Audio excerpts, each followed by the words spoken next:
Ахра, скажи, пожалуйста, как по-твоему, в произошедших недавно событиях, какую роль сыграло абхазское телевидение? Это самый популярный в Абхазии, самый мощный инструмент воздействия на граждан. Абхазское телевидение, которое было одним из краеугольных камней национального абхазского движения, потому что добиться этого было очень трудно. Но добившись абхазского телевидения, мы добились доступа к умам, сердцам наших граждан.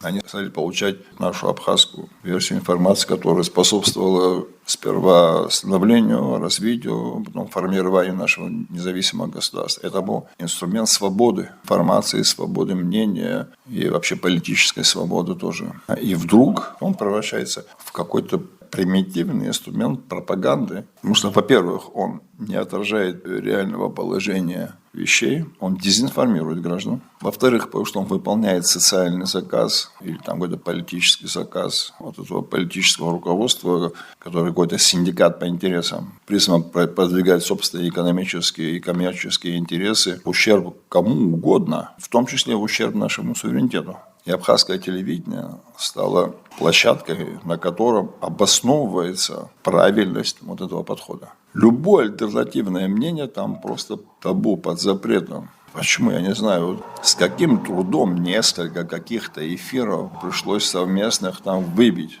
Я не понимаю, что те граждане, которые имеют оппозиционную или альтернативную точку зрения, они что, не граждане Абхазии?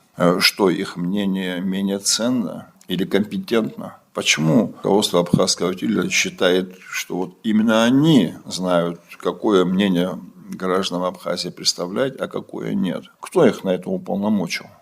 Их полномочия ограничены, их профессиональная деятельность. А профессиональная деятельность журналиста, если я правильно понимаю, говорит о том, что он должен представлять информацию равно, беспристрастно и объективно. А где эта беспристрастность, эта объективность? Абхазское телевидение оккупировано людьми, которые продвигали государственный проект по десуверенизации Абхазии. Я сейчас не хочу сказать, что вот это телевидение ужасное, до этого оно было прекрасное.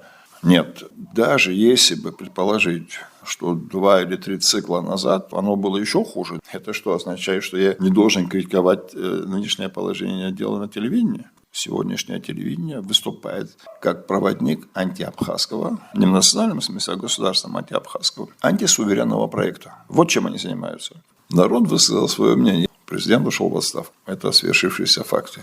Вы проводили настойчиво и последовательно эту президентскую политику. Значит, вам тоже высказано это недоверие. Чего вы ждете, что люди митинг соберут, придут под вашими стенами и будут кричать «Долой абхазское телевидение»? Это вы ждете? В соответствии с корпоративной моралью и принципами сами подайте в отставку. По-моему, так будет порядочнее и со всех точек зрения. А не сидеть там и изображать из себя пятую колонну в ожидании реставрации власти. То, что они там сегодня делают, это они формируют пятую колонну. И не только на телевидении, во всех органах власти. Давая понять обществу, что мы здесь сидим, ждем возвращения Наполеона Бонапарта, да, чтобы опять восстановить существующий порядок вещей. Этого не будет. Забудьте, потому что граждане Абхазии, из которых 90% молодежь, уже вам дали оценку, высказали свое мнение и дали понять, что не остановятся ни перед чем. Слушай, они сами себя защищают. Они свое будущее защищают. Они защищают тот вклад, который сделали их родители в это государство. Они сами говорят, как это мы не поняли. Наши дядьки, отцы раненые, перераненные, погибшие. За что? Чтобы мы это куда-то слили? Почему-то желанию? Нет, такого не будет. Мы защитим достижения их, ту цену, которую они заплатили за наше государство. И мы наше будущее тоже защитим. А что дальше? Каким мы хотим видеть наше телевидение и каким оно должно быть? Ты еще, будучи депутатом, занимался вопросом телевидения. Я помню, что у нас даже были комитетские слушания по организации общественного телевидения, по реформе телевидения. Что ты обо всем об этом думаешь? Если мы хотим Абхазии достойного будущего, мы должны его сейчас немедленно, пока вот эта вот ситуация позволяет, прям будем говорить, революционная ситуация, приступить к глубоким и необходимым реформам. Наверное, это коснется и Конституции, и выборного законодательства, но в том числе это должно коснуться национальных СМИ. 10 лет назад, или там 9 лет назад, я уже не помню, в 15 или 16 году, была проведена работа в парламенте, в комитете, в котором я работал, с участием журналистов, юристов, общественных деятелей, лидеров национального освободительного движения того периода. Значит, был составлен проект, а потом законопроект, который предполагал реформирование абхазского телевидения. В этот момент я уже формально не был в оппозиции. И нельзя сказать, что я продвигал этот проект для того, чтобы наконец получить доступ к информации. Тогда президент уже был Хаджимба, и абхазское телевидение более-менее было доступно и объективно, я так думаю. Но тем не менее мы продвигали этот проект, потому что мы считали, что абхазское телевидение не должно ориентироваться на субъективные факторы. Сегодня прогрессивный руководитель, а завтра будет такой, как сегодня руководитель. И вся информация будет закрыта. Поэтому мы предложили проект вообще реформировать национальное телевидение и сделать его общественным. Это был всеобъемлющий проект, который затрагивал все сферы: статус журналистов, корреспондентские пункты, реклама, опровержение информации. Ну, все, что необходимо, было в нем заложено. И, как мне кажется, было достаточно прогрессивно, потому что мы сотрудничали с профессионалами и старались опираться на наиболее прогрессивное законодательство в этой сфере. И одним из важнейших разделов этого законопроекта был раздел об общественном национальном телевидении. Видели ли вы возможность сохранить государственное телевидение, либо вы предлагали трансформировать его в общественное телевидение? Законопроект в целом предполагал два направления развития телерадиовещания. Это общественное, то есть некоммерческое телевидение. И второе, это обычное частное коммерческое телевидение, которое там развивается по определенным правилам, изложенным в этом законе. Оно и сейчас у нас существует, например, Абаза. Что касается общественного телевидения, в этом законопроекте предполагалось, что оно будет как государственным с точки зрения его финансирования, так и общественным с точки зрения его руководства и управления, и определения редакционной политики. Такая практика широко применяется в мире. Предполагалось, что финансироваться это телевидение будет, с одной стороны, из государственного бюджета, с другой стороны, из таких нестандартных отчислений. Например, там было заложено, что 0,2% от всех продаж радио, телеоборудования в Абхазии будет отчисляться на счета общественного абхазского телевидения. Так же, как это, например, происходит в некоторых других странах. Естественно, отчисления от рекламы и пожертвования спонсоров, меценатов и так далее, и так далее. Руководящим органом такого телевидения являлся Национальный совет по телевидению и радиовещанию. Там отдельная статья прописана его метод формирования, полномочия, срок их действия, кто может быть членом этого совета. Избирались они на 5 лет. Рекомендовал президент Республики Абхазия, утверждал парламент Республики Абхазия. Они не имели права заниматься никакой коммерческой деятельностью, кроме преподавания и творческой деятельности. Они сами из своего числа избирали председателя этого национального совета. И они же коллективно назначали руководителя общественного абхазского телевидения. Такая опосредованная форма, которая предполагала минимальное влияние властей на национальное телевидение и максимальное влияние общества на формирование редакционной политики.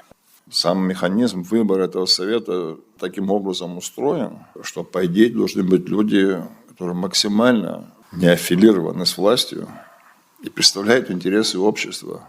В том числе, поэтому мы говорим о необходимости конституционных реформ в ограничении деятельности самой власти, о создании дополнительных сдержек и противовесов. Это все одновременно должно происходить. Если власть будет ограничена, тогда у нее будет меньше возможностей и вообще меньше смысла продвигать какие-то своих людей в такие органы, как Национальный совет по телевидению и радиовещанию и судебный корпус и так далее. Они все равно не смогут на них влиять.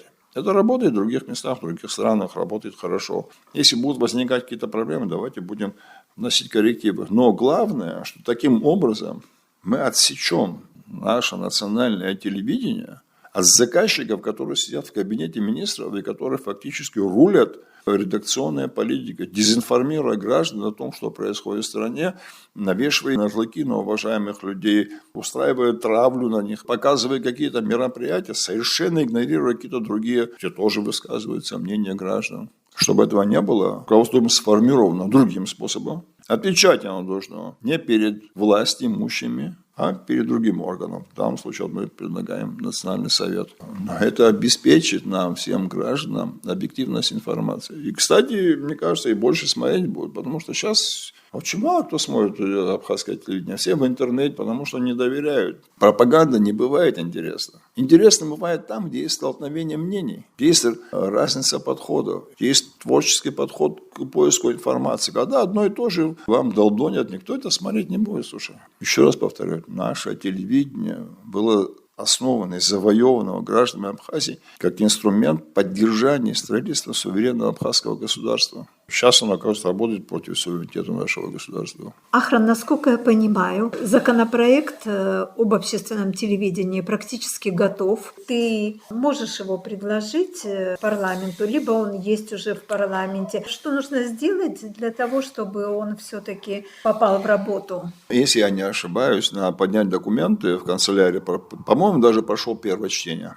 Сейчас Рашохович Ганда, который исполняет обязанности премьера, он был тогда нашим спикером. Мы с ним тоже много консультировались по этому поводу. И у него в кабинете сидели, переписывали какие-то статьи. Там мы очень тесно сотрудничали именно над этим законопроектом. Там были экспертные оценки. Мне кажется, в принципе, он готов к тому, чтобы парламент рассмотрел его и предусмотренной процедурой в довольно быстром режиме принял. Тогда мы получим реформу нашего телевидения. Об этом все говорили. И те, кто сейчас во власти, и кто до этого были во власти. Давайте сделаем наше национальное телевидение объективным, профессиональным, отвечающим нашим потребностям. Давайте его сделаем опять нашим национальным телевидением. Давайте уйдем от этой корпоративности. От этого всем легче станет. И тем, кто сейчас, и тем, кто будет завтра, и кто будет послезавтра. Чтобы не получалось так, что каждый новый глава государства, каждый новый президент или каждый новый премьер-министр испытывал соблазн использовать вот этот инструмент для продвижения своей повестки. Чтобы он не стал единоличным инструментом кабинета министров или президента или еще кого-то во власти. У власти другие задачи. Пускай занимаются экономикой, армией, строительством государства. У них дел полно. Как это будет освещаться, информироваться, это вообще не их дело. Этим должны заниматься журналисты. Поэтому и представляют пятую или там четвертую власть, понимаете? Вот сегодня у нас возможность и задача оторвать национальное телевидение от власти, переподчинить его обществу. Поэтому оно называется общественное телевидение.